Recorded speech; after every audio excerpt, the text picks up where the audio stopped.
For 12 years, I have been trapped in this time capsule of a home office that I decorated in 2013. Back then, I loved those bright colors. I love word art, but now I don't find it so inspiring. But I couldn't justify spending thousands of dollars on a room makeover. Today, I'm challenging myself to give it a complete makeover for under $500 Canadian. Thank you to Cricut for sponsoring today's video. Welcome to my rather outdated space. We built our home in 2013, and that's when I decorated this office, and I have not touched the decor since. Back then, these bright colors and playful accessories really fueled my creative soul. I was in my late 20s, early 30s, but now I feel like my style has really evolved over the past 12 years. I feel like I've learned so much about home interiors and design. I don't feel like this room has kept up with my evolution of style. I work so much in here. I do paperwork, edit videos, I do blog posts, answer emails, and I need a space that honors the woman that I've become over the past 12 years and my style now. It's also so disorganized. It's unsightly. It doesn't work for me.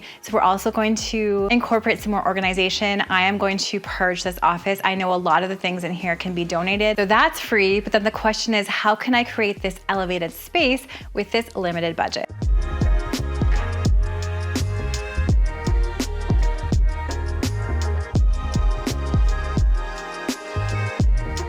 So here's my under $500 plan. I'm going to use a lot of my budget on paint because paint will give you the most impactful transformation for the least amount of money. Then I'm gonna buy a few strategic IKEA accessories like some shelves, curtains, and curtain rods. I'm gonna implement some really easy organization in my current IKEA Kallax shelf. I'm gonna create a dedicated reading nook in this corner, and I'm gonna get rid of this filing cabinet with an IKEA hack. And I'm also gonna use my new Cricut Maker 4 to personalize my space and make it feel like me. I'm particularly excited about this new Maker 4. I shared an unboxing and I set up a video a little while ago. I love how this sage color is gonna look in my office space. So this transformation starts with the thing that's gonna make the most impact, and that is paint. I went to Home Depot and I found a few swatches that I loved with a dark green tone, and I picked this one. It's called Bare Pastoral. I like it because it has a little bit more of an olivey green tone to it, and I feel like this is gonna look more sophisticated. I'll be honest, painting the walls from light to dark was terrifying. I didn't know if my room would feel like a cave, if it would feel closed in, but sometimes the most dramatic transformations require the biggest risks. And as soon as I finished the 4 walls in here, I knew it was the right choice. I love how elevated and cozy this space was feeling. Now I have this old IKEA Hemnes desk. It's great. I love the storage. I love the size. So we're gonna paint this too. I'm using another bare tone, and it's sort of a brown, dusty rose color called Blackberry Mocha, and I'm painting the whole desk. I'm simply cleaning it, and then this is called Cabinet and Trim Enamel, and I love using this on furniture, especially IKEA furniture, because it dries to this nice hard finish. And if you use a foam roller and a little detail brush, you can get a beautiful finish that looks professional. If you're working with a glossier IKEA furniture piece, I would recommend priming it first with a bonding primer. However, this desk was matte, so the paint stuck nicely to it. Now, I am loving how this dark pink looks with a dark green. Red and green, or tones of red and green like pink, are complementary colors, and that's a really fun designer trick to make your space feel elevated, is to use 2 colors in your space opposite the color wheel. Already, I'm seeing how dramatic this is going to look. Can you believe how different this room looks just with that coat of paint? I managed to paint the whole thing with a gallon of paint because I used Bear's higher end paint that has fantastic coverage. Another thing that I love to do to upgrade furniture, especially furniture that's been around for years, is upgrade the knobs. And I love these brass Amazon knobs. I think they look perfect in my home. I've used them elsewhere, and I'm trying to really tie my home together bit by bit. I'll link these down in the description box below, as well as everything else I'm using in today's makeover. And look at how the Cricut Maker 4 in Sage, this is exclusive to Michael's, how this looks on my desk with the green wall, with the rosy pink desk. It's like it was meant for the space. Something that I find a lot of people forget in a room is thinking about your window treatments. And I definitely did not think about my window treatments when I first hung curtains in this space. I always recommend hanging curtains high up on the wall and wide, and I did not do it with the curtains in here. So it made this room them feel a lot shorter than it actually is. I found these amazing curtains at IKEA for $69 on sale. They're polyester, but they have the look, the weight, and the feel of wool, and I loved this green plaid. It matched so perfectly with my wall color choice. And the secret to making cheaper curtains look expensive is this pinch pleat hack. So IKEA already has the pinch pleat tape on top. You can sew this tape on your curtains yourself if you want. You get these little hooks from IKEA or Amazon, and you create pleats in the curtains at even intervals with these hooks. Then you can hang the hooks on some curtain rings and then hang those rings on your rods. And I'm using IKEA rods. I love the brass toned rods they have. They're very budget friendly. Mounting them now higher on my wall above my window and adding these pleated curtains. I love this rich, beautiful vibe. If you do a pinch pleat, you can iron them or train them to look a little bit more pleated from top to bottom, but I kind of like the relaxed look at the bottom. I'm gonna leave mine as is. And these curtains are gonna make my whole space feel that much more luxurious and well-designed. Now for some functional organization, which is so important for a home office, especially when you have a ton of paperwork you have to keep like I do. I wanted to get rid of this filing cabinet, so we're donating that so that we can fit a nice reading nook in here. Since I already have this IKEA Kallax shelf, I came up with this hack. I'm so happy that I figured this out. It's very useful. You can take the IKEA Drona boxes, they're $6 each here in Canada, and then purchase these $20 Amazon file frames. And the frames, if you snap off that metal portion, they fit perfectly inside the IKEA boxes, which fit in your Kallax shelf. So this is a really easy, simple way to store files and store paperwork if you already have one of these square shelves.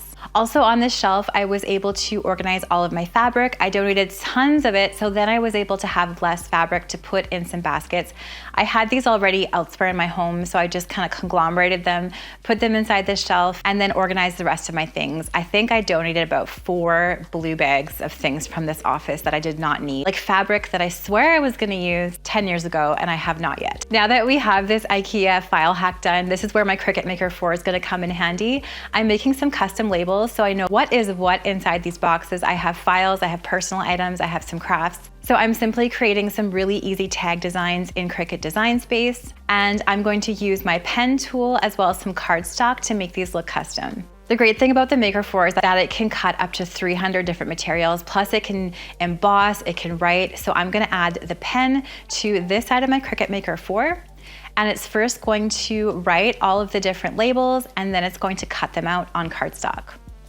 Really easy and quick, and then I'm just going to take a safety pin and attach these to my file boxes so I know what's in what.